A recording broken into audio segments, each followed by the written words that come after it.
Question है आपके पास। अब एक ऐसा क्वेश्चन मैं करा रही हूँ जिसके अंदर आपको revaluation account, partners capital account और बैलेंस शीट बनानी होगी। मैंने आपको गुडविल के कॉन्सेप्ट पढ़ा दिए हैं। अब उसके बाद मैं डायरेक्टली इस क्वेश्चन पे इसलिए आ रही हूँ क्योंकि जस्ट हमने अभी चेंज इन पीएसआर के अंदर हमने रीवैल्यूएशन का कॉन्सेप्ट पढ़ लिया, हमने एक्यूमुलेटेड प्रॉफिट और लॉस कैसे ट्रीट करते हैं वो पढ़ लिया है। तो बार बार हर चैप्टर में आपको उसको पढ़ने की जरूरत नहीं है।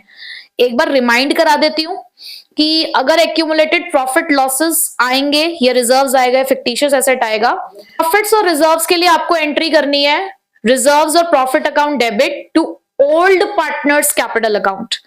और वहीं पे अगर लॉसेस और फिक्टिशियस एसेट्स होंगे तो आप क्या एंट्री करेंगे? Old partners capital account debit to losses या फिक्टिशियस एसेट्स।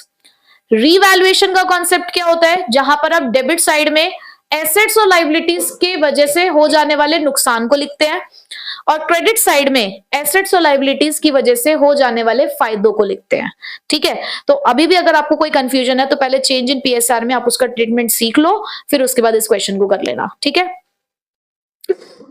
चलिए अब एक क्वेश्चन देखते हैं। क्वेश्चन है हमारे पास, A and B are partners sharing profit and losses in the ratio of 3:2 on 31st March 2024 the balance sheet was as follows. आपको एक प्रॉपर बैलेंस शीट गिवन है। क्योंकि मुझे यहाँ पर क्वेश्चन में रीवैल्यूएशन अकाउंट बनाना है, लास्ट की लाइन में लिखा है कि आपको रीवैल्यूएशन अकाउंट बनाना है, बैंक अकाउंट बनाना है, पार्टनर्स कैपिटल अकाउंट और बैलेंस शीट सब कुछ बनाना है। तो आपको पता है कि रीवैल्यूएशन की स्टार्टिंग पॉइंट से ही होती है, तो डायरेक्टली उसी पे जाइए। सबसे पहला पॉइंट है, C will bring 5 lakh as capital and 2 lakh as his share of goodwill but he contributed only 1,20,000 towards the goodwill. क्या कहानी है ये तो हम बाद में देखेंगे, पहले तो मुझे आप ये बताओ कि क्या गुडविल और कैपिटल का रोल रीवैल्यूएशन से होता है? कैपिटल और गुडविल कहीं नहीं आएगा यहाँ पर। ठीक है, second point, building and machinery to be depreciated by 5%, ये आएगा। बिल्डिंग और मशीनरी दोनों डेप्रिशिएट हो रही है, दोनों एसेट हैं, दोनों की वैल्यू कम हो रही है, तो हमारे लिए क्या है? ये एक नुकसान, और नुकसान सारे क्या किए जाते हैं? डेबिट। तो यहां हम लिखेंगे 2 बिल्डिंग अकाउंट और 2 मशीनरी अकाउंट। 5% से डेप्रिशिएट करना है आपको। तो देखिए जरा वैल्यू कितनी दे रखी है, 5 लाख की बिल्डिंग है तो 5 लाख का 5% 25,000, और मशीनरी आपके पास 2 लाख की है तो 2 लाख का 5% 10,000। ठीक, उसके बाद है stock to be revalued at 4 lakh. Stock की वैल्यू 4 लाख हो गई है, पहले कितने की थी? 3 लाख। पहले 3 लाख के हैं, अब 4 लाख के हो गए, 1 लाख से बढ़ गए। फायदा है, एसेट बढ़ रहा है, तो बाय स्टॉक अकाउंट 1 लाख। ठीक, उसके बाद there is an unrecorded computer valued at 75,000। Unrecorded computer यानी कि हमने रिकॉर्डिंग ही नहीं करी, पूरे 75,000 का एसेट आ रहा है हमारे पास, तो ये पूरा का पूरा आपके लिए यहां पर रिकॉर्ड किया जाएगा बाय कंप्यूटर के नाम से 75,000। उसके बाद लिखा है फर्नीचर भी है आपके पास जो कि अनरिकॉर्डेड है 45,000 का, तो यहां पर आप बाय फर्नीचर भी लिखेंगे 45,000 से। उसके बाद 1 month salary of ₹30,000 is outstanding. Salary नहीं दी तुमने 30,000 रुपए की, तो लाइबिलिटी है, बढ़ रही है, कहां लिखेंगे? डेबिट साइड, कहीं ना कहीं आपके लिए नुकसान है, तो टू आउटस्टैंडिंग सैलरी अकाउंट 30,000। और तो कोई पॉइंट नहीं है, बस अब आपने क्या करना होता है, दोनों साइड का टोटल। अगर आप इस साइड के टोटल की बात करें 1,10,000 1,20,000, इधर का टोटल है 2,20,000, इधर भी 2,20,000 लिखना है, बट यहां पर है आपके पास 65,000, तो 2,20,000 में से 65,000 माइनस करिए, तो हमने जब डिफरेंस निकाला तो ये हमारा आया 1,55,000। ए और बी दो पार्टनर्स थे, उनकी ओल्ड रेशियो में आपने 1,55,000 को डिस्ट्रीब्यूट किया विच इज 3:2, यानी कि 1,55,000 इंटू 3/5 एंड 1,55,000 इंटू 2/5। ठीक है, रिवैल्यूएशन क्लियर। अब पार्टनर्स कैपिटल अकाउंट की तरफ चलते हैं। अब देखो नेक्स्ट हमें बनाना है partners capital account. Capital account बनाने के लिए हमें सबसे पहला काम क्या करना होता है, इसमें खाता खोलना है, तो हमें यहाँ पे लिखना होता है बाय बैलेंस बीडी, जो आपको मिलता है आपकी बैलेंस शीट से। जो इनके ओल्ड बैलेंसेस हैं जैसे कि 8 लाख और 4 लाख आपको दे रखा है यहाँ पर, तो वो आप लिखोगे। कुछ भी करने से पहले जब आप पार्टनर्स कैपिटल अकाउंट बना रहे हैं तो पुरानी बैलेंस शीट की चीजों को खाली करो, जो भी डिस्ट्रीब्यूट करने वाली चीजें होती हैं। अब जैसे कि रिजर्व्स, लायबिलिटी साइड में अगर आप देखो तो कोई रिजर्व हो, प्रॉफिट एंड लॉस अकाउंट हो, तो आपको डिस्ट्रीब्यूट करना होता है। तो देखो यहां पर हमारे पास जनरल रिजर्व है 1,50,000 का। किसका अधिकार है इस पूरे 1,50,000 पे? जिनका नाम उस बैलेंस शीट में लिखा हुआ है। ए और बी, पुराने पार्टनर्स, पुरानी रेशो, पुराना अमाउंट। और लायबिलिटी की सारी चीजें आप क्रेडिट साइड में डिस्ट्रीब्यूट करते हो, मतलब जो डिस्ट्रीब्यूट करने वाली होती है, यानी कि क्रेडिटर्स ही बांट रहे हो तुम यहां पर, ठीक है। और एसेट साइड्स में जो भी आपके फिक्टिशियस एसेट्स या लॉसेस होते हैं वो आप डेबिट साइड में डिस्ट्रीब्यूट करते हो, ठीक है। तो क्योंकि यहाँ पे जनरल रिजर्व है जो कैपिटल अकाउंट्स को इंक्रीज करता है, तो यहां पर आप लिखेंगे बाय जनरल रिजर्व अकाउंट। 1,50,000 का रिजर्व है, 3:2 में बांटोगे तो कितना आएगा आपका? 90,000 और 60,000, ठीक। उसके बाद एसेट साइड में आऊं तो आपको बेसिकली 3 से 4 चीज देखनी है। सबसे पहले कोई प्रॉफिट एंड लॉस अकाउंट लिखा है, advertisement suspense, deferred revenue expenditure, goodwill. Goodwill दिख रही है क्योंकि एसेट साइड में लिखी है, यानी कि पुराने वाली गुडविल है जिससे आप राइट ऑफ करते हो। तो टू गुडविल अकाउंट कितने की है? 50,000 की। तो राइट ऑफ करके पुरानी चीज, पुराने पार्टनर, हो गया डिस्ट्रीब्यूट। इतना भी क्वेश्चन सॉल्व करोगे तो हर एक एंट्री का नंबर मिलता है जहां पे आपने कुछ नहीं किया, सिर्फ अमाउंट डिस्ट्रीब्यूट किया है।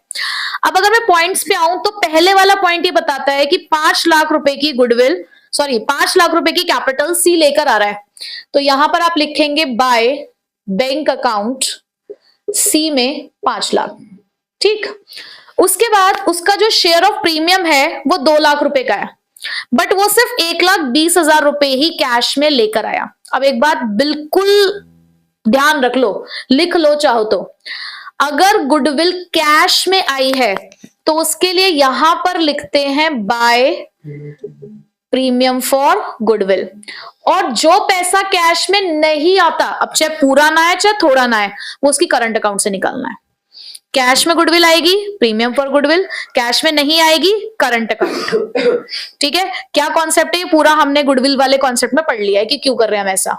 तो by C's current account, total कितने पैसे लेने आपने उससे? 2 लाख, जिसमें से कितने पैसे कैश में आए हैं? 1,20,000। कौन सी रेशो में बांटोगे? न्यू पार्टनर्स गुडविल हमेशा सेक्रीफाइसिंग रेशो में बटेगी। अब इस केस में सेक्रीफाइसिंग रेशो क्या है?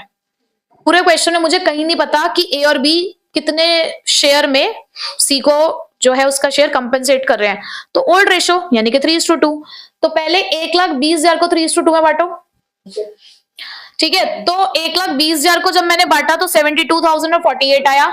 तो 1,20,000 को जब हमने डिस्ट्रीब्यूट किया तो 72,000 और 48,000।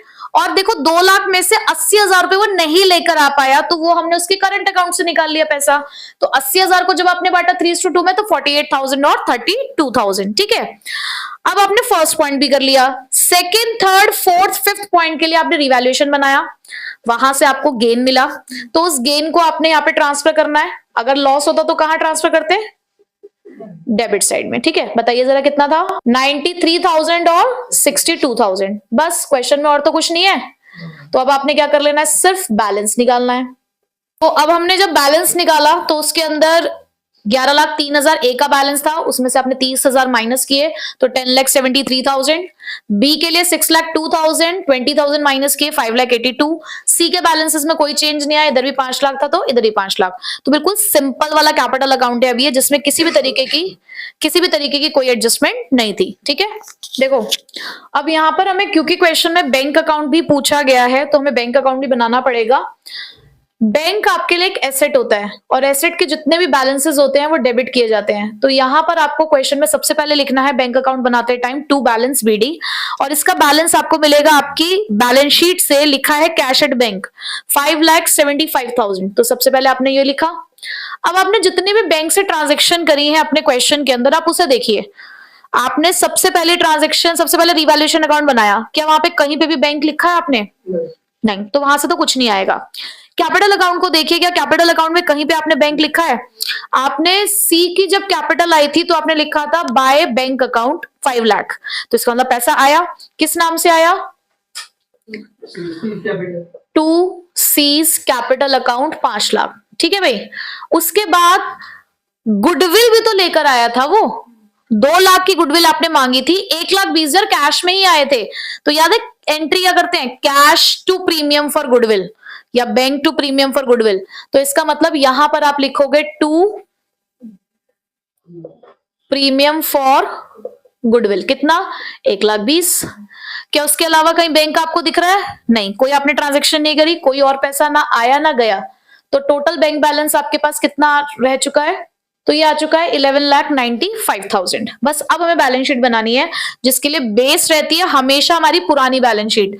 आपको सबसे पहले बैलेंस शीट के अंदर क्रेडिटर्स दे रखे हैं, क्या आपने कुछ चेंजेस किए थे क्रेडिटर्स के अंदर, कोई चेंजेस नहीं किए थे, तो एज इट इज 3,50,000 के क्रेडिटर्स आप लिखोगे। सेकंड दे रखा आपको जनरल रिजर्व, क्या जनरल रिजर्व बचा है आपके पास 1.5 लाख का, आप उसे डिस्ट्रीब्यूट कर चुके हो पार्टनर्स कैपिटल अकाउंट में। उसके बाद दे रखे आपको कैपिटल अकाउंट्स। देखो जब इस तरीके के क्वेश्चन हो तो थोड़ा सा एक आध लाइन छोड़ के ही लिखा करो, कई बार ऐसा होता है कि कुछ एडजस्टमेंट में होता है फिर बाद में लिखना पड़ता है, ठीक है। तो ए बी सी, अब 3 लोग आ चुके हैं रिकॉन्स्टिट्यूटेड बैलेंस शीट के अंदर, सबके नाम लिखे जाएंगे। आपने अभी पार्टनर्स कैपिटल अकाउंट प्रिपेयर किया, वहां से आपने सीडी निकाले थे, वो सीडी आपको यहां लिखने होते हैं, ठीक है। अब उसके बाद आप एसेट साइड में आइए। एसेट साइड में सबसे पहली चीज आपको दे रखी है कैश इन हैंड। क्या आपने कैश नाम का यूज किया था, नहीं, तो एज इट इज आप यहाँ पे 25,000 लिख देंगे। कैश एट बैंक, यस आपने बैंक का नाम यूज किया और उसकी वजह से आपने यहां पर ऑलरेडी एक बैलेंस निकाल रखा है 11,95,000, ठीक। फिर उसके बाद डेटर्स, क्या डेटर्स में कोई चेंजेस हुए थे, नहीं, तो एज इट इज आप डेटर्स लिखेंगे, कितने के हैं 50,000। फिर उसके बाद आपके पास स्टॉक है, रीवैल्यू हुआ था 4 लाख का हो चुका था, आपको दिख रहा होगा नीचे एडजस्टमेंट में। बिल्डिंग पे आपने डेप्रिसिएशन लगाया था, 5 लाख की बिल्डिंग थी, 25,000 का डेप्रिसिएशन लगाया था। जब आप बैलेंस शीट बना रहे होते हैं एक बार रिवैल्यूएशन को देखा करो कि कौन कौन से एसेट्स लायबिलिटीज में चेंजेस हुए हैं। अगर आप देखो तो आपने मशीनरी को, सॉरी बिल्डिंग को 25,000 से कम किया है तो 4,75,000। उसके बाद आपके पास मशीनरी है 2 लाख की थी, 10,000 से आपने उसको कम कर दिया था 1,90,000। फिर आपको बुक में गुडविल दे रखा है, एसेट्स में है आपके पास अभी गुडविल, आप राइट ऑफ कर चुके हो। अब आपको क्या लगता है आपने सब कुछ लिख दिया है, नहीं। एक बार रिवैल्यूएशन की तरफ नजर डालो, डेबिट साइड में क्या क्या दिख रहा है, बिल्डिंग, मशीन और आउटस्टैंडिंग सैलरी। लाइबिलिटी है, लिखो यहां पे 30,000। उसके बाद आप क्रेडिट साइड में देखो क्या क्या दिख रहा है, stock, computer, furniture. Stock computer furniture भी था, स्टॉक को तो आपने कर दिया बट कंप्यूटर और फर्नीचर नहीं लिखा अब तक। कितने कितने के थे, ठीक है। सिर्फ रिवैल्यूएशन देख के लेकिन काम नहीं चलेगा, एक बार कैपिटल अकाउंट की तरफ भी देखिए, कोई नया अकाउंट है क्या, सीज करंट अकाउंट, ठीक है। वो आपने किस साइड लिखा हुआ है, क्रेडिट साइड, तो उसको आपको एसेट साइड में लिखना होता है क्योंकि बिजनेस के लिए एसेट है कि हमने उससे इतना पैसा लेना है, कितना, टोटल 80,000, ठीक। अब हो गई है हमारी बैलेंस शीट मैच। अब समटाइम्स ऐसा होता है कि हम भूल जाते हैं, तो क्या किया करो, दोनों साइड का टोटल करो, इन केस मिसमैच हो रहा है डिफरेंस निकाल लो, उस डिफरेंस को एक बार देख लिया करो कि कहीं ये है तो नहीं, कहीं हमसे कुछ छूट तो नहीं गया, तो भी आपकी जो एरर होता है वो रेक्टिफाई हो जाता है, ठीक है। तो 73 कर लेते हैं अब हम। A and B were partners sharing profit and losses in the ratio of 3:2. Their balance sheet as at 31st March 2018 was, आपको प्रॉपर एक बैलेंस शीट दे रखी है, 3:2 उनकी रेशो, यहां से एक इंफॉर्मेशन मिली। C was admitted as a new partner and brought 64,000 as capital and 15,000 for his share of goodwill premium. आपको यहां से ये पता चला कि C एक नया पार्टनर है, 64,000 उसकी कैपिटल है और 15,000 उसका share of goodwill. New ratio भी आपको क्लियरली क्वेश्चन में गिवन है 5:3:2। On C's admission the following was agreed upon, उसके एडमिशन के टाइम पे ये कुछ बातें लिखी हुई हैं। First, second, third, fourth points की बात करूं तो वो रिवैल्यूएशन से रिलेटेड है, बट फिफ्थ पॉइंट कहीं ना कहीं कुछ और कहता है और इसी के लिए हम ये क्वेश्चन कर रहे हैं, ठीक है। तो पहले हम स्टार्टिंग के पॉइंट्स देख लेते हैं, उसके बाद डिस्कस करेंगे कि इसमें क्या करना है, ठीक है। सबसे पहले एडजस्टमेंट है आपकी रिवैल्यूएशन से related, stock was to be depreciated by 5%। उन्होंने कहा स्टॉक को आपने 5% से रिड्यूस कर दिया। प्रॉफिट और लॉस, लॉस को हम लिखते हैं डेबिट साइड में, टू स्टॉक अकाउंट। कितने का स्टॉक है? 60,000 60,000 का स्टॉक है। 5% से रिड्यूस करना है 3,000। उसके बाद provision for doubtful debts was to be made at 2,000। आपको 2,000 तक के डेट्स आपको प्रिपेयर करना है, प्रोविजन बनाना है। ऑलरेडी आप देखो आपके पास क्वेश्चन में कितने का प्रोविजन है? 1600 का प्रोविजन ऑलरेडी है। 2,000 रुपए का बनाना है, मतलब 2,000 तक करना है, तो कितने का और बनाओगे? 400 का। तो यहां पे आप लिखेंगे to provision for doubtful debts, 2,000 तक करना है, 1600 ऑलरेडी है, तो इसलिए हमने कितने का बनाया? 400। Next, furniture was to be depreciated by 10%। Furniture को 10% से कम करना है, 20,000 का। तो टू फर्नीचर 20,000 का 10% यानी कि 2,000। आई थिंक अब रिवैल्यूएशन के साथ तो फेमिलियर हो गए होंगे। Next, building was valued at 1,60,000। Valued at 1,60,000 तक करनी है। 140 की है। 140 की है, 140 की, 160 की करनी है, तो कितने से बढ़ गई? 20,000 से। हमने क्रेडिट साइड में इसलिए लिखा क्योंकि एसेट, हाँ, एसेट का बढ़ना फायदा है। लास्ट पॉइंट की अगर मैं बात करूं तो वो लिखा है capitals of A and B were to be adjusted on the basis of C's capital. वो कह रहे हैं ए और बी की कैपिटल को सी की कैपिटल के अकॉर्डिंग करना है बाय ब्रिंगिंग और paying off the cash as the case में बी। मतलब अगर जो भी कैपिटल उनकी बढ़ती घटती आ रही होगी उसको कैश से एडजस्ट करना, कैपिटल में चेंजेस करना है, तो कैपिटल अकाउंट में जाके करेंगे। और ये है हमारी एडजस्टमेंट नंबर 1, जहां पर हम निकालते हैं old partners capital on the basis of new partners capital. ठीक है, और ज्यादातर यही पेपर में पूछी जाती है। तो यहाँ पे इसको हम बैलेंस करें तो 20,000 में से आपको माइनस करना है कितना? 5,400।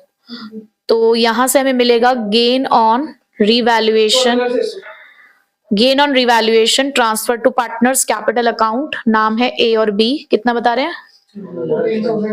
14,600। 3:2 में आप बांटेंगे। 8,760 और 5,840 टोटल हो गया 14,600। सबसे पहले कैपिटल अकाउंट में क्या ट्रांसफर करना होता है? By balance BD. तो 1,04,000 और 52,000। ठीक है, उसके बाद आप पॉइंट्स पे भी आने से पहले आपको लाइबिलिटी साइड में देखो कि कोई बांटने वाली चीज है क्या, कोई रिजर्व फंड कुछ है? 2 रिजर्व है और एक फंड है। फंड पे तो हम हाथ लगाएंगे नहीं क्योंकि वो एम्प्लॉइज प्रोविडेंट फंड है, वो हमारा नहीं है। वर्कमैन कंपेंसेशन रिजर्व की बात करूं तो नीचे जब हमने पॉइंट्स पढ़े तो कहीं भी मुझे ये नहीं दिखा कि कोई क्लेम है, तो इसका मतलब पूरा जो रिजर्व है वो इन्हीं का ही है। तो बाय वर्कमैन कंपेंसेशन रिजर्व 10,000 को बांटोगे 3:2 में, तो ये आएगा आपका 6,000 और 4,000।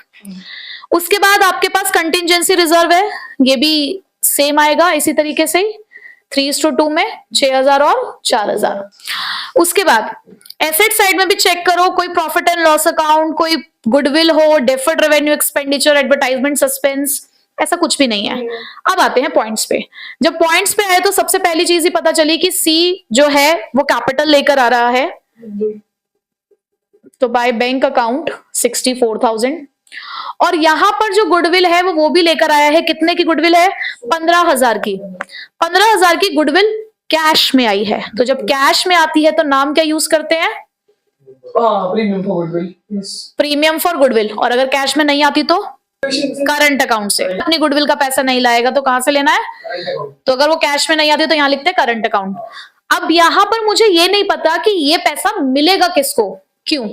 क्योंकि ये वाली गुडविल हमेशा बढ़ती है सेक्रीफाइसिंग पार्टनर्स के बीच में, तो यहां हमें सबसे पहले वो रेशो निकालनी पड़ेगी। तो मैं यहां थोड़ा सा एडजस्ट कर देती हूं।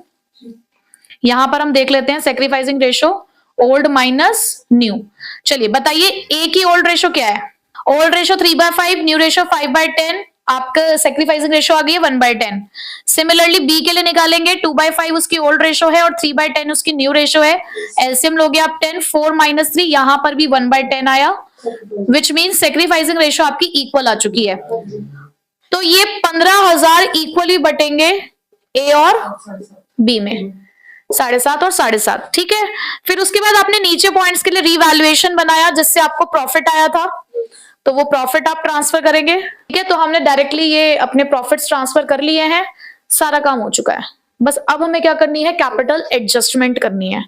अब कैपिटल एडजस्टमेंट करने के लिए आपको पहले इसको क्या करना पड़ेगा, सॉल्व, नहीं इसे अभी सॉल्व नहीं करना। चलो सबसे पहले अब यहां पर जब आप कैपिटल एडजस्टमेंट कर रहे हो आपको चाहिए total capital of the firm, ठीक है। तो total capital of the firm कैसे निकलती है, आपके पास न्यू पार्टनर्स कैपिटल है कितनी, 64,000। आपने नए पार्टनर को कितने शेयर के लिए एडमिट किया है फर्म के अंदर, 2/10, 2/10 शेयर के लिए। तो आप करेंगे उसका रेसिप्रोकल। 3,20,000 पूरी फर्म की कैपिटल है। अब आपको न्यू कैपिटल निकालनी है सबकी, तो एक ही न्यू कैपिटल जब आप निकालेंगे तो 3,20,000 इंटू उसका न्यू शेयर कितना है, 5/10, हाँ 1,60,000।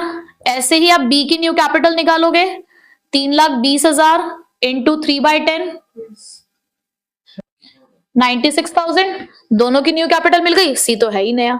तो यहां पर अब आपने क्या करना है, ये जो आपने कैपिटल्स निकाली है इसे बनाएंगे आप टू बैलेंस सीडी। एक है 1,60,000 और दूसरे की है 96,000 और इसकी तो एज इट इज रहेगी 64,000। अब आपने करना है दोनों साइड का टोटल, जहां डिफरेंस दिखे वहां लिखना है कैश या बैंक, क्योंकि मैंने यहाँ पे बैंक यूज किया तो मैं बैंक का नाम ही लिखूंगी, ठीक है। तो यहां पर इधर साइड का टोटल ही कम दिख रहा है, ठीक है। जरा बैलेंस शीट, अब बैलेंस शीट के लिए फिर से वही पुरानी वाली बैलेंस शीट को बेस बनाते हुए सबसे पहले यहाँ पे कैपिटल अकाउंट्स दे रखे हैं, ए बी तो थे ही, अब साथ में इनका साथी आ गया है सी।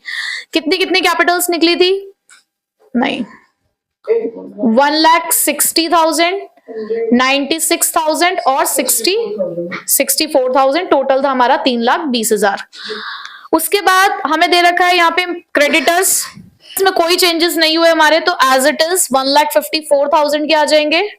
नेक्स्ट दे रखा है एम्प्लॉइज प्रोविडेंट फंड, इसमें भी कोई चेंजेस नहीं हुए हमारे, तो एज इट इज लिखेंगे आप 16,000। दो रिजर्व दे रखे थे, अब हमारे पास बचे नहीं है, हम बांट चुके हैं। कैश, कैश की एंट्री हमने कहीं नहीं करी, तो एज इट इज आप कैश को यूज करोगे, बट हाँ हमने एक नया अकाउंट ओपन किया था बैंक, अभी देखते हैं कि बैंक में क्या करना है। उसके बाद सन्ड्री डेटर्स है आपके पास, कितने के हैं, 37,600 के, माइनस करोगे प्रोविजन कितने का, 1,600 का।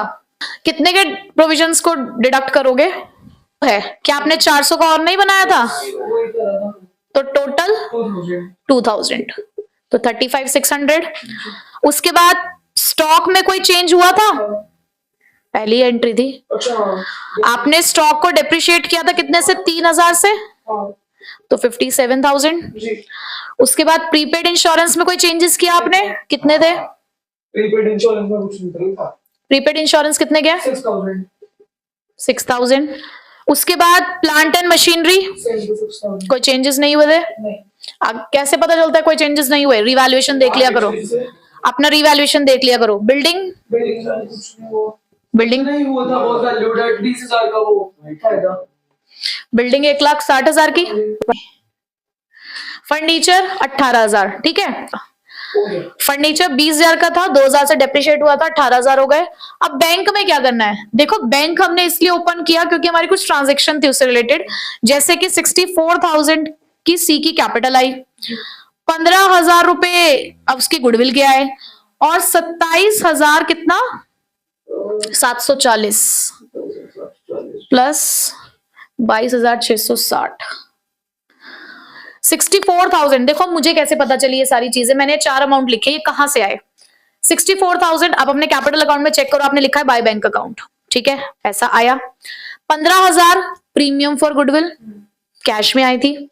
ये 2 अमाउंट आए हैं जो आपने कैपिटल एडजस्टमेंट करी है। उन्होंने बोला था ना कि अगर कभी कैपिटल की कमी पड़ जाए तो डिफरेंस कहां ट्रांसफर करना होता है, ये दोनों अमाउंट्स कहां से आए हैं, कैपिटल एडजस्टमेंट किया आपने, कैपिटल कम पड़ गई थी तो ये पैसा उनको लेकर आना पड़ा, ठीक है। तो ये भी पैसा आपके पास आया, तो इसका टोटल आप यहाँ पे लिखोगे, क्या आपका 1,29,400, ठीक। बस अब हमें क्या करना है, ऊपर वाले से प्रार्थना कि बैलेंस शीट मैच हो जाए। बैलेंस शीट का हमारा टोटल आ रहा है 4,90,000 और हमारा हो गया है टोटल मैच, ठीक है। देखो भाई इलिस्ट्रेशन नंबर 68 है हमारे पास, Sonu and Monu are partners in a firm sharing profits and losses in the ratio of 3:1. दो partners हैं, share कर रहे हैं profit और loss 3:1 में. They admit Gopal for 1/4 share on 31st March 2024. उन्होंने गोपाल को एडमिट किया है 1/4 शेयर के लिए और आपको प्रॉपर एक बैलेंस शीट दे रखी है, खूब सारे रिजर्व हैं. Following adjustments were agreed upon और आपको कुछ एडजस्टमेंट दिए हैं. Gopal brings in 16,000 as goodwill and proportionate capital.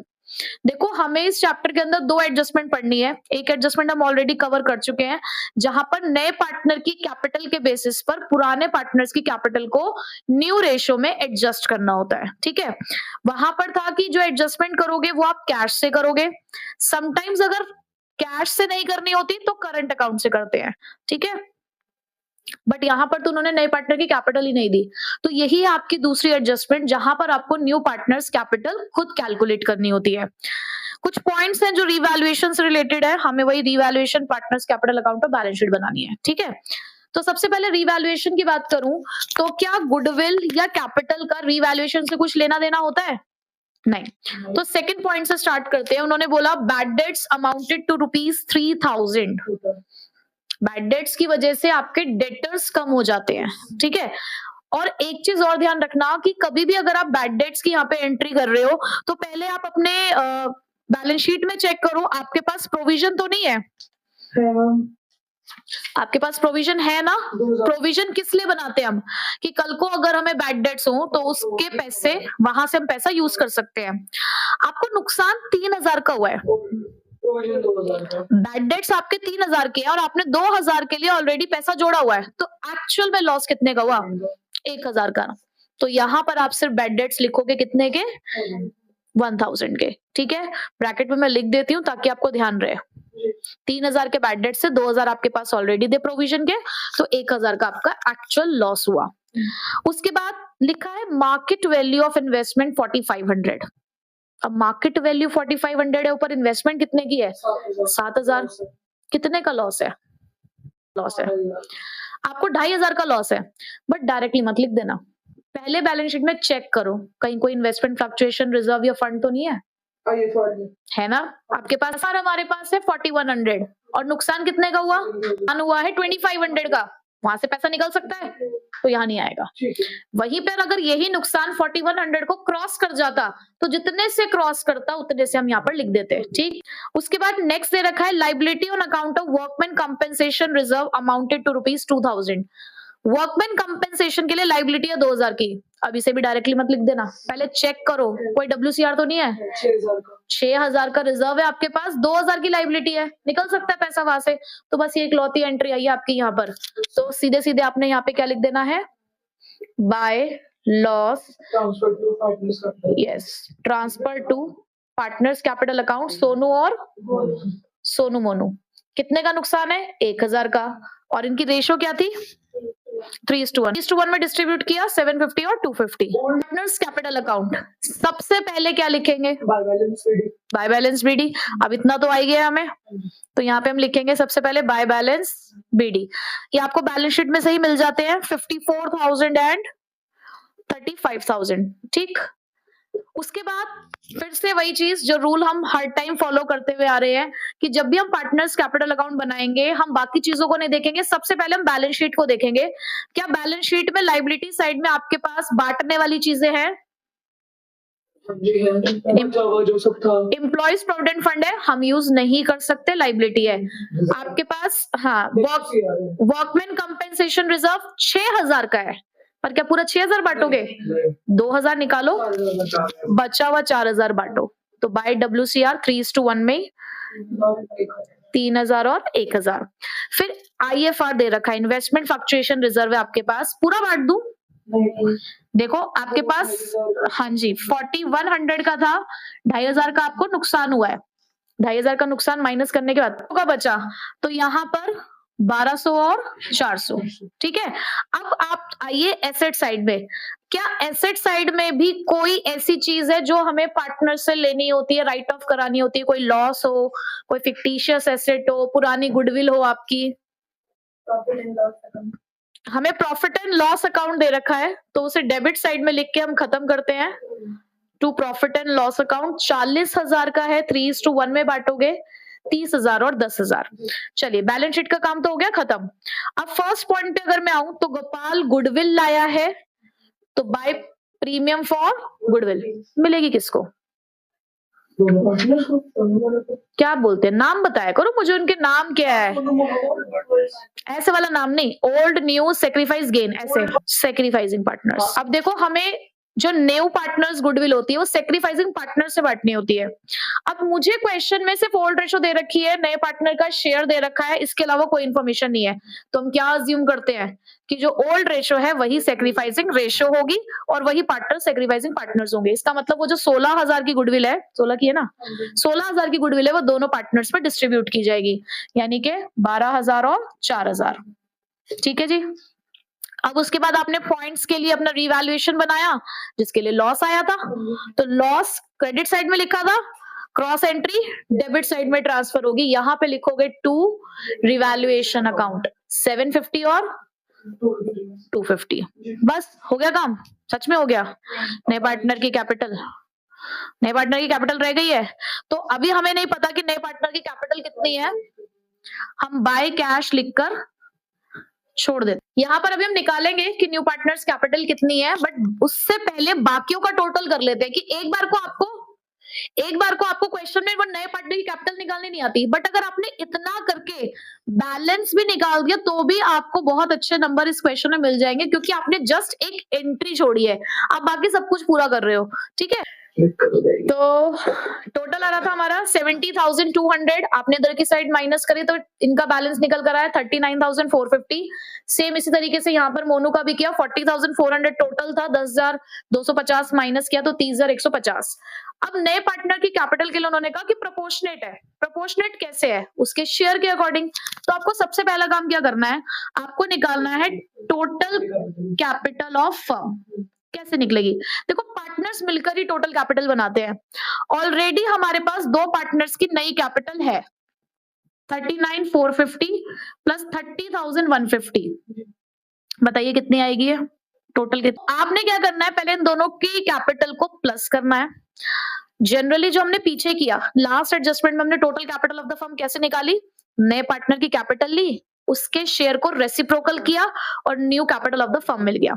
अब मेरे पास पुराने पार्टनर्स की नई कैपिटल है, तो मुझे यहाँ पर अगर मल्टीप्लाई करना है अब, तो किसका शेयर लूंगी? नए पार्टनर का, जिनके यहाँ पर कैपिटल लिखी है। अब इनकी कैपिटल को किससे आप करोगे? रेसिप्रोकल से मल्टीप्लाई। अगर पूरी फर्म का शेयर 1 है, उसमें से नए पार्टनर का शेयर है 1/4, तो इन दोनों का शेयर कितना बचा? 3/4। बेसिकली ये उनकी कंबाइंड कैपिटल है, तो मुझे शेयर भी कंबाइंड चाहिए। दोबारा से सुनिए इस बात को, आपने यहाँ पर किसी एक पार्टनर की कैपिटल नहीं लिखी है कि आप किसी एक के शेयर को यहाँ पे मल्टीप्लाई करोगे, आपने यहाँ पे दो पार्टनर्स की कंबाइंड कैपिटल ली है, तो मैं शेयर भी तो कंबाइंड ही लूंगी। तो मैंने क्या किया, जो नया पार्टनर है उसका शेयर माइनस कर दो, बचा 3/4। आप 3/4 के रेसिप्रोकल से इसे मल्टीप्लाई कर दो 4/3। ठीक है, तो आपको टोटल कैपिटल ऑफ फर्म मिलेगी। बताइए 92,800 आपकी total capital of the firm आई। अब आपको निकालना था गोपाल्स कैपिटल, तो गोपाल्स कैपिटल के लिए आपने क्या करना है, 92,800 को मल्टीप्लाई करना है उसके शेयर से 1/4 से, तो ये आपकी आ रही है 23,200। ठीक है, इसका एक शॉर्टकट अगर मैं बताऊं तो आप डायरेक्टली यहां पर भी गोपाल्स कैपिटल निकाल सकते थे। कैसे? यहां तक सेम रखना था, बस इसको यहां पे करना था इंटू 1/4, तो 4 से 4 कैंसिल हो जाता, बस इसी को सॉल्व करना होता। तो आप जैसा चाहें, वैसे आप कंफर्टेबल हो वैसे आप कर सकते हैं। हाँ, जैसा मर्जी करो। तो हमने यहाँ पे सब जगह उसकी कैपिटल लिख दी है। ठीक है, आप ये एंट्री बैंक से भी कर सकते हो, क्योंकि क्लियर होगी एडजस्टमेंट कैसे न्यू पार्टनर्स कैपिटल निकालनी है। बस लास्ट रह गया हमारे पास बैलेंस शीट। पुरानी बैलेंस शीट हमारी नई बैलेंस शीट का बेस बनेगी। तो यहाँ पे सबसे पहले आपके पास क्या लिखा हुआ है, ईपीएफ। तो एम्प्लॉइज प्रोविडेंट फंड हमारे पास कितना है यहाँ पर 17,000, कोई चेंजेस नहीं हुए, एज इट इज लिखेंगे। WCR नहीं है हमारे पास, लेकिन उसकी लाइबिलिटी लिखोगे आप, क्योंकि वो अभी आपने पे नहीं करी है। तो liability for workman compensation 2,000। Investment fluctuation reserve है, खत्म हो चुका है, वो हमारे पास खत्म हो चुका है।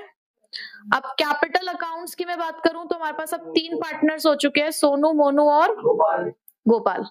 नई कैपिटल हो गई जो हमने निकाली थी बैलेंस डीडी करके, टोटल भी लिख दिया है। एसेट साइड में स्टॉक कोई चेंजेस नहीं हुए थे। नेक्स्ट, डेटर्स में चेंज हुआ था क्या? 50,000 के डेटर्स थे, 3,000 के बैड डेट्स हो गए थे, 47,000। उसके बाद इन्वेस्टमेंट, हाँ जी, प्रोविजन खत्म हो गया ना पूरा, 3,000 के बैड डेट्स हुए, 2,000 प्रोविजन में से चला गया, पर नुकसान तो एक्चुअल में 3,000 का ही हुआ है ना डेटर्स का, ठीक है। इन्वेस्टमेंट्स कितने की हो चुकी थी अब? 4,500 की। कैश हमारा बढ़ गया है, ऑलरेडी कितने का था?